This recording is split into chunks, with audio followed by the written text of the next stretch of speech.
Sementara itu Ganjar Pranowo duduk semeja dengan Prabowo Subianto. Tak hanya berdua, Erick Thohir dan juga Wali Kota Solo Gibran Rakabuming Raka juga turut duduk dan berbincang di meja yang sama.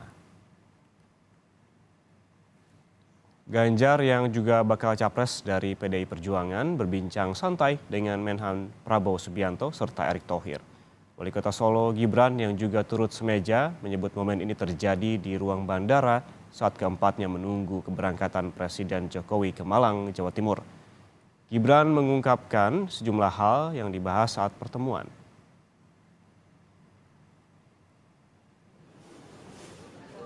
Perolehan kerjaan. Intensitas Pak Prabowo dengan Pak Ganjar gimana, Mas? Selama duduk bareng di meja makan. Bagus. Ya banyak hal lah ya. Intinya beliau itu semuanya berkawan, berteman,